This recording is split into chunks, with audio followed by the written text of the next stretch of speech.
नमस्कार मित्रांनो, आपल्या सगळ्यांचं स्वागत आहे आणखीन एका रोचक गोष्टीमध्ये. मला आशा आहे की ही गोष्ट तुम्हाला नक्कीच आवडेल. जर तुम्ही आपल्या चॅनलवरती नवीन असाल तर चॅनलला नक्की सबस्क्राईब करा. माझं नाव प्रियंका आहे. माझं वय 28 वर्ष आहे आणि माझं लग्न 2 वर्षापूर्वी झालं आहे. मी दिल्लीत राहते, पण माझं सासर पटण्यात आहे. माझे पती बिहारी आहेत आणि आमचं लव्ह मॅरेज झालं आहे. आमच्या लग्नानंतर कधीही आमच्यात सुसंस्कृतीचा फरक जाणवला नाही.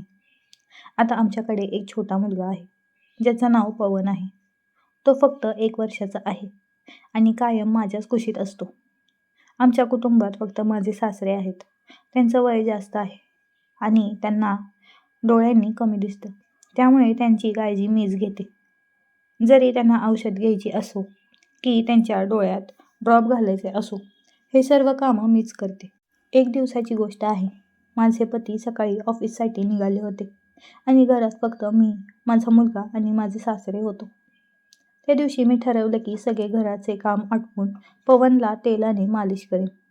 मी सगळे काम पूर्ण केले आणि पवनला मांडीवर घेऊन बसले. त्यासाठी मी मोहरीचं तेल काढलं आणि हळूहळू त्याची मालिश सुरू केली. जसं मी त्याच्या पायांवरती तेल लावलं आणि हळूहळू मसाज करायला सुरुवात केली, तो रडू लागला. मला पण माहीत होतं की मालिश त्यासाठी फायदेशीर आहे, त्यामुळे मी त्याला शांत करत मालिश करत राहिले. पवनच्या रडण्याचा आवाज ऐकून माझे सासरे आपल्या खोलीतून बाहेर आले. ते जवळच असलेल्या खुर्चीवरती बसले आणि म्हणाले, "सुनबाई, काय करताय?" मी हसत हसत उत्तर दिलं, "जे तुम्हाला दिसतंय तेच करते." यावर ते म्हणाले, "दिसत तर नाही आहे सुनबाई. जर दिसत असतं तर विचारलं असतं का?" मी हसत हसत म्हणाले, "पप्पा, मी पवनची मालिश करत आहे." ते काही वेळ गुपचूप बघत राहिले.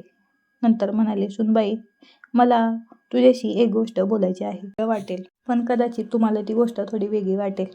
मी म्हटलं, "असं काही नाही, तुम्ही बिनधास्त सांगू शकता." थोडा संकोच करत त्यांनी सांगितलं, "सुनबाई, माझ्या गुडघ्यांमध्ये खूप वेदना होतात. तुमच्याकडे थोडा वेळ असेल तर माझीही मालिश करून द्या." मी लगेच उत्तर दिलं, "यात वेगळं काय आहे पप्पा? तुम्ही जमिनीवरती पडा आणि धोतर थोडं वर करा." त्यांनी तसंच केलं. मी विचारलं, "कुठलं तेल आणू, नारळाचं की मोहरीचं?"